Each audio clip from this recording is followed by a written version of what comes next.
oleh Yang Berhormat Papa merupakan susulan daripada keputusan Final Award dengan izin yang diberi oleh Dr. Gonzalo Stampa, seorang penimbang tara yang dilantik oleh Mahkamah Madrid Spanyol pada 22 Mei 2019 yang telah membuat keputusan timbang tara di Perancis pada 28 Februari 2022 yang meminta supaya kerajaan Malaysia membayar sebanyak dolar Amerika 14.92 bilion kepada warga Filipina yang mengaku sebagai waris Kesultanan Sulu yang dilaporkan di akhbar tempatan. Harus diingatkan yang juga bahawa pelantikan Dr. Stampa ini juga telah kemudiannya dibatalkan oleh Mahkamah Madrid pada 29 Jun 2021 yang saya akan perjelaskan dengan lebih lanjut. Datuk Tan Sri Yang Tua. Ya. Tan Sri Yang Tua, sebelum menjawab pertanyaan Yang Berhormat Papa, ingin saya sebutkan di sini bahawa pada 20 Januari 1878, dua perjanjian dimeterai di antara Sultan Muhammad Jamal Al-Alam, Sultan Sulu, dengan Baron di Overbeck dan Alfred Den bertujuan untuk menjaga kepentingan syarikat mereka di Sabah. Emphasize, syarikat. Sebagaimana kita semua sedia maklum, pencerobohan tentera Kesultanan Sulu di Kampung Tendua, Lahad Datu, Sabah telah berlaku pada 12 Februari 2013 yang mana telah mengorbankan seramai 10 warga wira negara. Susulan daripada serangan itu, kerajaan Malaysia menghentikan serahan wang pampasan wang ihsan kepada waris Sultan Sulu. Lanjutan daripada tindakan tersebut, Prima Guaman yang mewakili warga negara Filipin yang mengaku sebagai waris Sultan Sulu menuntut memohon rundingan semula bayaran ihsan di bawah perjanjian 1878 dan memfailkan permohonan Superior Court di Madrid, Spanyol untuk melantik timbang tara pada 30 Januari 2018 dan Mahkamah Madrid Spanyol memutuskan untuk melantik timbang tara Dr. Gonzalo Stampa dilantik pada 22 Mei 2019. Pada 30 Julai 2019, satu notis timbang tara diserah kepada kerajaan Malaysia melalui Kementerian Luar Negeri dengan anggaran tuntutan melebih Amerika Syarikat 32 bilion.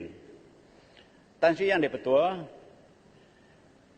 ingin ditekankan di sini bahawa kerajaan tidak berdiam diri walau tidak mengiktiraf tuntutan tersebut.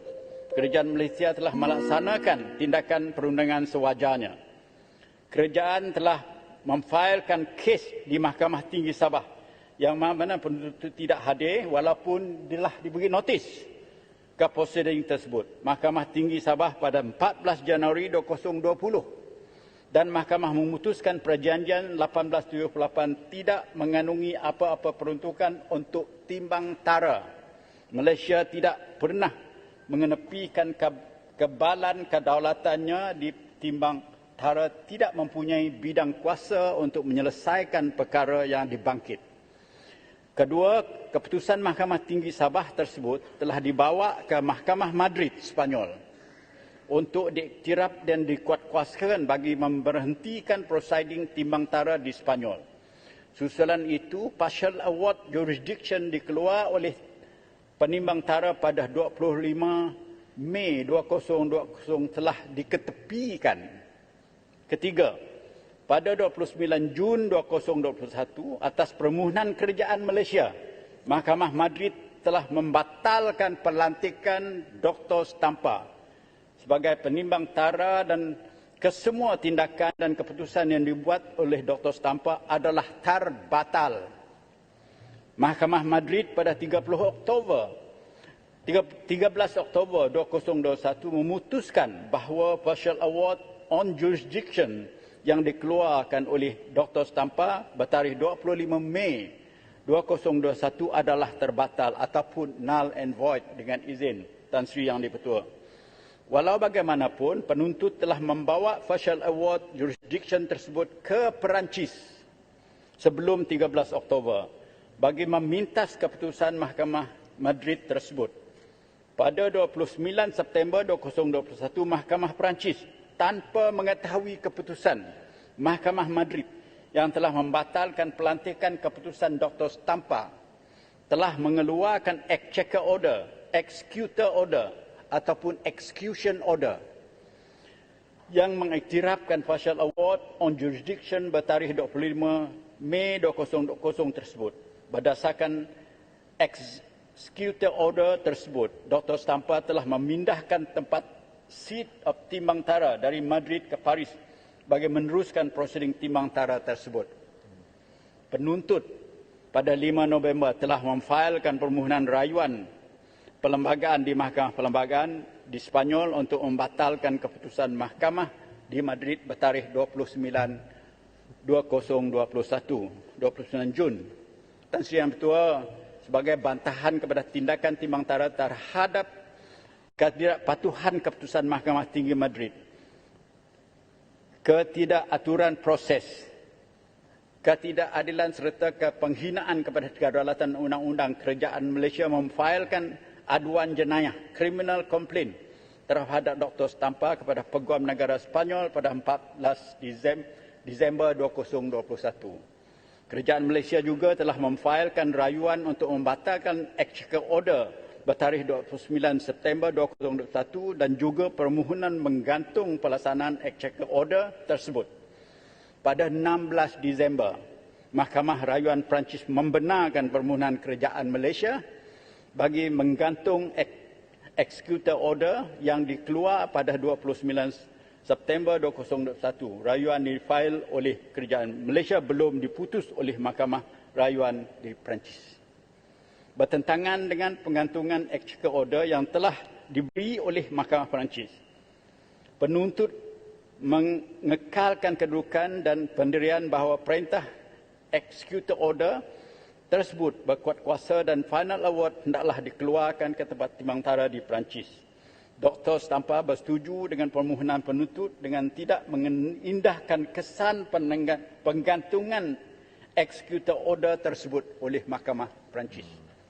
Tanpa mengirau segala arahan serta keputusan yang telah dibuat oleh Mahkamah Madrid, Spanyol, Mahkamah Rayuan Perancis, Dr. Stampa telah membuat the final award yang saya sebut awal tadi.